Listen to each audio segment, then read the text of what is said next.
based on a poem and the concentration camp Terezin, or Theresienstadt. Please note that we have people back there that need to move, so this aisle needs to remain clear for them. And a total of 15,000 children under the age of 15 passed through Terezin. Of these children, only 100 survived. So please think back on it and enjoy our play.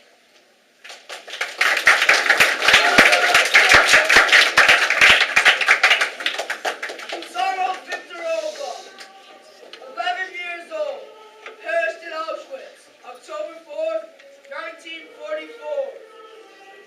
Gabriela Freyova, 10 years old, perished in Auschwitz. May 18, 1944. František Broza, 14 years old, perished in Auschwitz. December 15, 1943. Eva Belova, 15 years old, perished in Auschwitz. October 4th, 1944. Leona Franklova, 13 years old, perished in Auschwitz.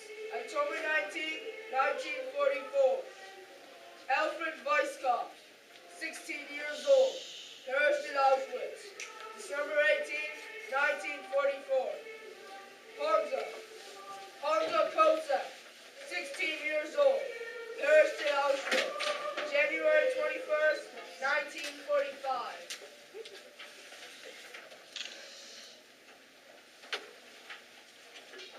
My name is Rasha. I was born in Prague. Mother, father, Pavel, Irka, Irina, Hansa. They are all gone, and I am alone. But that is not important. Only one thing is important, that I am a Jew and that I survived Terezin.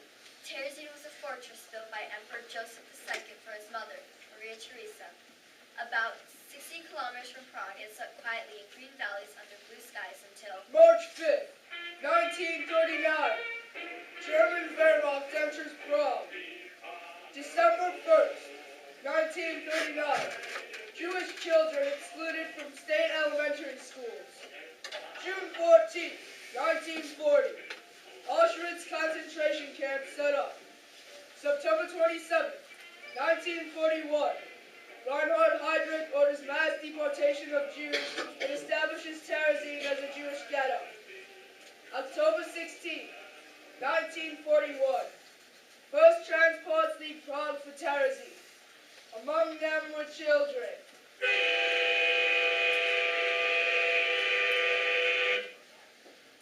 You must come along now to the bathhouse, dear. What is your name? I am Irina Sinkova.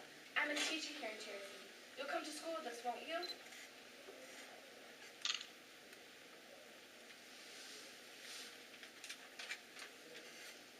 You're from Prague. I once taught in Prague. It's a beautiful city.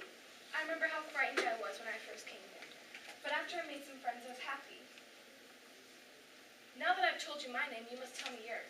How can we be friends? I won't know what to call you. Pat Quinlan, please report to the South Wing office as soon as possible. Pat Quinlan, please. Raja Glandrova. Come, Raja Glandrova. Let me tell you about our school. There's so much to do here in school. You'll be coming tomorrow, perhaps. We have few books, but many songs. You may draw and paint. See, each of the children has drawn a spring picture. We have forms, wrapping paper, and some of the children brought their own. And when there's enough, we make pictures. Would you like to choose a piece of your own, Raja? my name is Raja. Slowly I began to heal. I and hundreds of children who passed through Irina Sinkova's classroom. It was months before I could say anything but my name is Raja. I said it over and over, just to hear the sound of my voice. Perhaps to make sure I still knew my name, Raja. It was an achievement for me. Irina knew it. She gave me paper and paint, and I wrote my name in stiff, crippled characters. Raja, Raja, Raja. It helped me to be sure I was still alive. One day I suddenly wrote another name, Irina. Then I knew I was healed. I could write and paint and speak again. I could tell Irina the things I was remembering. I was no longer afraid to remember.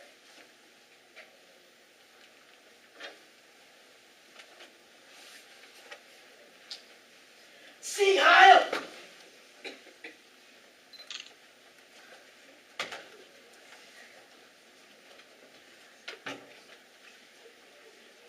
Quiet now. Don't be afraid. Whatever you see or hear, whatever is done, remember, we're all together. Come, sit close together.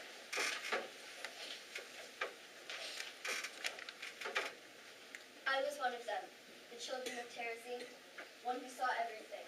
The barbed wire fence, the rats, the lice, one who knew dirt, hunger, and smells. One who heard the trains leave and arrive, screaming sirens, and the tread of heavy feet in the dark. I sat in Irina Sinkova's classroom to write and paint the stories of those days. I never saw another butterfly, the last, the very last, so richly, brightly, dazzling yellow. Perhaps if the sun's tears sing against a white stone, such a yellow, is carried lightly way up high. It went away, I'm sure, because it wished to kiss the world goodbye.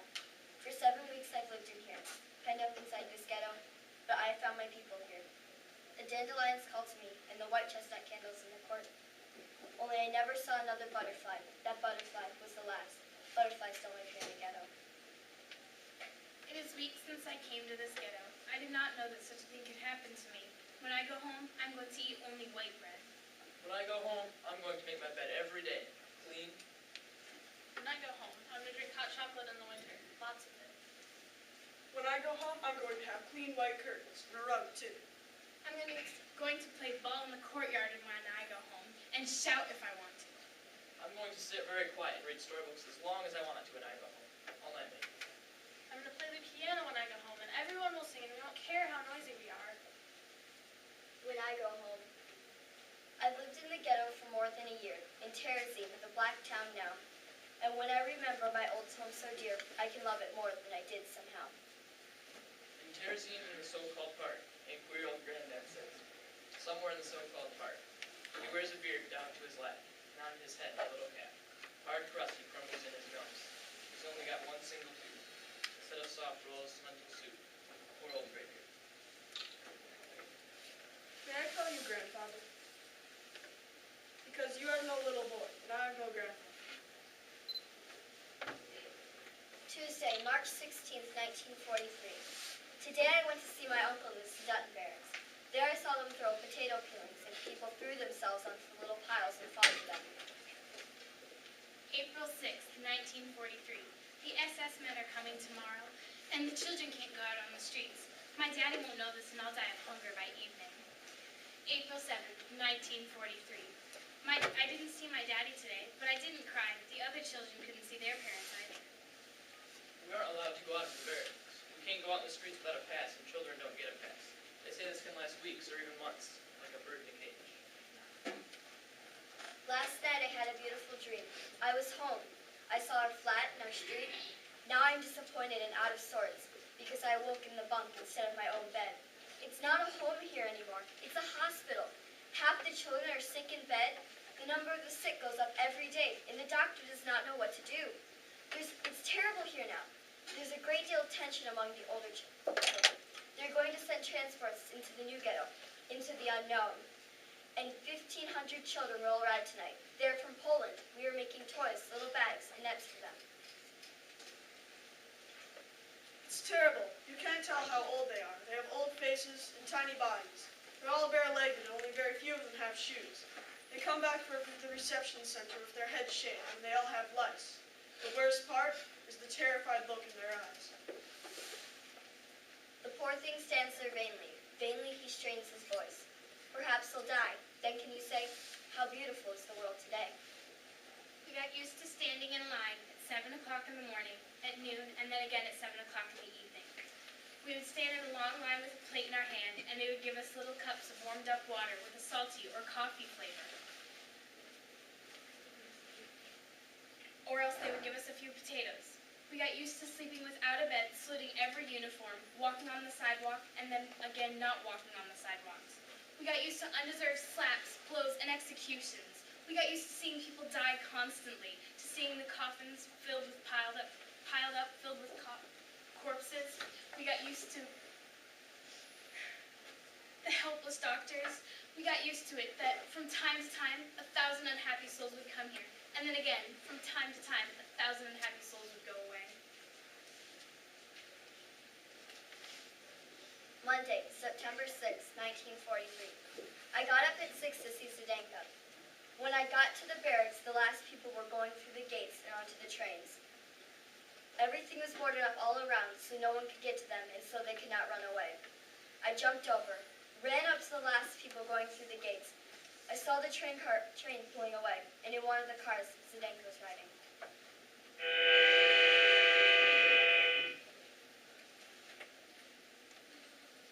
Where did Zdenka go? The transport to the east. Why? To work, resettlement, to Auschwitz. Auschwitz. She will not come back. Jerry told us. And he knows. You die if you go to Auschwitz. We do not know if this is true. I know. And you know. And you know too. And you think because we are children that we do not know. Raja, I've heard the same talk. We all have. It can't be true. But it is. Jerry told us we are going to die. Raja, wait. You're only afraid. Wait.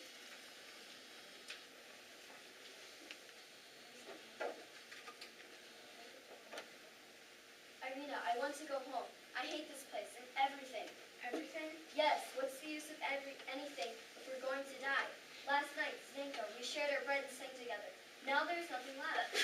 I know. And Ava and Marianne and Mariana, I miss them too. Gabriella and Susanna, I know. we promised that next year in Prague, we'd go to school together. And now there's nothing left. They were your friends. You loved them. Do not forget how you worked together in this very room.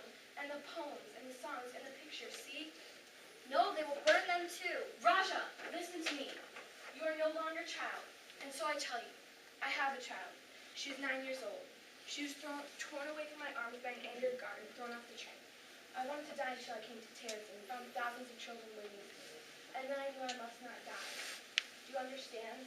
I have a child, and she is 9 years old, and she lives whenever I comfort another child and dry her tears.